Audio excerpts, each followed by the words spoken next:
Video में मैंने आपको वाक्य के बारे में बताया था। आज है वाक्य का वर्गीकरण, यानी कि उसमें वाक्य और वाक्य के अंग पढ़ाए गए थे। आज आप लोगों को वाक्य का भेद पढ़ाया जा रहा है। तो पहले हम पढ़ेंगे वाक्य के भेद से पहले आता है हमारा एक वाक्य का वर्गीकरण किसे कहते हैं या कैसे होता है। तो वाक्य का वर्गीकरण यानी कि बंटवारा, वाक्य को दो भागों में बांटा जाता है, दो आधारों पर बांटा जाता है। और जिन आधारों पर बांटा जाता है उनके नाम है, पहला अर्थ के आधार पर और दूसरा है हमारा रचना के आधार पर।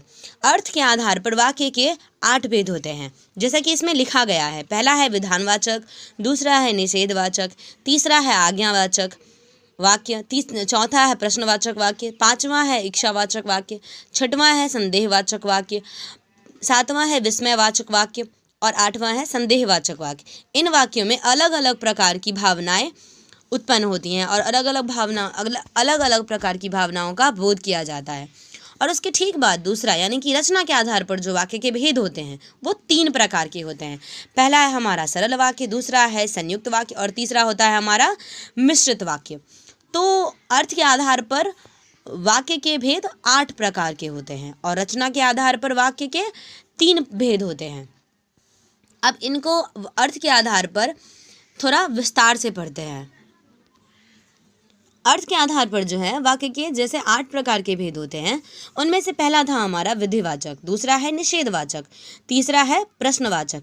इन वाक्यों को उदाहरण तथा परिभाषा सहित देखते हैं। पहला है हमारा विधिवाचक वाक्य किसे कहते हैं, जिसे हम जिस वाक्य में किसी काम के करने यानी कि किसी क्रिया के करने या होने के सामान्य रूप का बोध होता है, उसे हम विधिवाचक वाक्य कहते हैं। हम शब्दों के अनुसार ये भी कह सकते हैं कि जिस वाक्य से किसी क्रिया के समान अवस्था में समाप्त होने का बोध होता हो उसे हम विधिवाचक वाक्य कहते हैं। जैसे कि मोहन गाना गाता है, तो यहाँ पर मोहन की जो गाना गाने की जो प्रक्रियाएं हैं वो साधारण रूप से हो रही है, सामान्य अवस्था में वो समाप्त हो रही है। राम जा रहा है तो राम के जाने की क्रिया भी समाप्त हो रही है, वो भी सामान्य अवस्था में। तुम एक सफल किसान हो, ये भी एक सामान्य अवस्था में काम किया जा रहा है, तो इसे हम कहते हैं विधिवाचक वाक्य। जैसे कि जिस वाक्य से किसी क्रिया के करने या होने के सामान्य रूप का बोध होता है, जिस वाक्य में कोई क्रिया या कोई भी काम सरल अवस्था में यानी कि सामान्य अवस्था में समाप्त हो जाती है, उसे हम विधिवाचक वाक्य कहते हैं। ठीक हमारा उसी प्रकार दूसरा है निषेधवाचक वाक्य। निषेधवाचक वाक्य यानी कि जिसे हम नकारात्मक वाक्य भी कहते हैं। इसे हम सकारात्मक वाक्य भी कह सकते हैं और इसे नकारात्मक वाक्य भी कह सकते हैं, क्योंकि इसमें नहीं जैसे शब्दों का प्रयोग किया जाता है, जिसमें नकारात्मक शब्द का प्रयोग किया जाता है। अब इसमें है कि निषेधवाचक वाक्य किसे कहते हैं। तो निषेधवाचक वाक्य जैसे कि जिस वाक्य में किसी क्रिया के न होने का बोध हो उसे हम निषेधवाचक वाक्य कहते हैं। इसमें हमने पढ़ा कि जिस वाक्य में कोई भी क्रिया सामान्य अवस्था में समाप्त हो जाती है, लेकिन हम यहाँ पढ़ रहे हैं कि किसी भी वाक्य में कोई क्रिया यानी कि इस वाक्य में खास तौर से ये निषेधवाचक वाक्य में कोई भी क्रिया समाप्त नहीं होती है, यानी कि वो चली रही होती है, उसके समाप्त होने का बोध नहीं होता, तो उसे हम निषेधवाचक वाक्य कहते हैं। जैसे कि यदि इसमें है कि मोहन गाना गाता है तो इसमें हो जाएगा कि मोहन गाना नहीं गाता है। यहाँ पर है यदि राम जाता है तो इसमें हो जाएगा राम नहीं जाता है।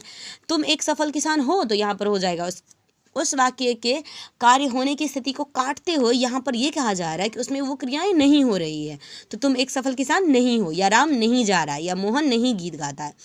तो ऐसे वाक्यों में नकारात्मक शब्दों का प्रयोग किया जा रहा है, तो जिसे हम निषेधवाचक वाक्य कहते हैं। अब तीसरा है हमारा प्रश्नवाचक वाक्य। प्रश्नवाचक वाक्य जो है वो ऐसा है कि जिस वाक्य का प्रयोग हम प्रश्न पूछने के लिए करते हैं। संभवतः हम यदि किसी वाक्य में किसी क्रिया का समापन सामान्य अवस्था में हो रहा है, यदि दूसरे वाक्य में किसी क्रिया का समापन ही नहीं हो रहा, और तीसरा वाक्य जो है हमारा प्रश्नवाचक वाक्य, इसमें हम किसी क्रिया के तीसरा वाक्य है हमारा कि इस वाक्य में प्रश्नवाचक वाक्य में हम जिस वाक्य का प्रयोग करेंगे वो केवल प्रश्न पूछने के लिए करेंगे। हम भाषा का वर्णन करते वक्त अनेक प्रकार की वाक्य का प्रयोग करते हैं, जिसमें से एक होता है हमारा प्रश्नवाचक वाक्य भी। जैसे हम किसी व्यक्ति से किसी चीज़ के बारे में, किसी वस्तु के बारे में, किसी प्राणी के बारे में कुछ भी प्रश्न करते हैं तो वो सबसे पहले हमारा प्रश्न क्या है? वो प्रश्न होता है कि तुम कहाँ जा रहे हो, तुमने क्या किया, क्या तुमने खाना खाया, क्या तुम राम हो, इसी प्रकार के वाक्य। तो ऐसे वाक्यों में हमसे कोई भी प्रश्न जो है वो पूछा जा रहा है या हम किसी से प्रश्न पूछ रहे हैं। तो तीसरे वाक्य का यही अर्थ स्पष्ट होता है कि जिस वाक्य का प्रयोग हम प्रश्न पूछने के लिए करते हैं उसे हम प्रश्नवाचक वाक्य कहते हैं। जैसे कि राम कहाँ जा रहा है, तुमने क्या सीखा, हम लोग कब जाएंगे, ऐसी प्रकार के जो वाक्य हैं वो प्रश्नवाचक चिन्ह सहित लिखा गया है। चौथा है हमारा आज्ञावाचक वाक्य। आज्ञावाचक वाक्य जिस वाक्य में आज्ञा, अनुमति, आदेश, उपदेश, सुझाव, सहमति देने तथा लेने का बोध होता है उसे हम आज्ञावाचक वाक्य कहते हैं। जैसे कि किसी से हम कोई अनुमति ले रहे हैं, क्या हम वहाँ जा सकते हैं, ऐसे प्रकार के वाक्य। जैसे कि किसी को हम अनुमति दे सकते हैं कि हाँ तुम जाकर ले आओ। किसी को हम कुछ आदेश देते हैं कि जाओ पानी लेकर आओ या दरवाज़ा खोलो। हम किसी को सुझाव देते हैं कि हमें सदा सत्य बोलना चाहिए, हमें ये काम नहीं करना चाहिए, हमें चोरी नहीं करना चाहिए। ऐसे प्रकार के वाक्यों में अनुमति, आदेश, सुझाव, सहमति, आज्ञा, उपदेश लेने तथा देने का बोध किया जा रहा है। तो जिन वाक्यों में ऐसे विचारों का बोध होता है उसे हम आज्ञावाचक वाक्य कहते हैं। जैसे कि पहला है हमारा दरवाज़ा खोलो या दूसरा है कि पानी लेकर आओ। तो ऐसे वाक्यों में आदेश दिया जा रहा है। उसके बाद है अपना कार्य स्वयं करो, ये भी एक उपदेश ही है। हमें सदा सत्य बोलना चाहिए, ये एक सुझाव है या फिर एक ये उपदेश हो सकता है। क्या मैं आपकी किताब ले सकता हूँ, तो ये ना एक प्रश्नवाचक वाक्य नहीं है, प्रश्नवाचक चिन्ह है इसमें, परंतु ये प्रश्नवाचक चिन्ह नहीं है। इसमें हम अनुमति लेने की बात कर रहे हैं। इसीलिए अपने बड़ों से या किसी दूसरे व्यक्ति से जब किसी का हम सामान कुछ लेते हैं या छूते हैं तो उससे पहले उनकी आज्ञा लेते हैं। तो अनुमति लेने के लिए हम ये प्रश्न उनसे कर रहे हैं, तो ये आज्ञावाचक वाक्य में आ जाएगा। जैसे कि क्या आप वहाँ जाएंगे, तो ये भी हम किसी से अनुमति यानी कि किसी से हम अनुमति लेने के लिए ऐसा पूछ रहे हैं, क्या आप वहाँ जाएंगे। तो ऐसे वाक्य को हम आज्ञावाचक वाक्य कहते हैं।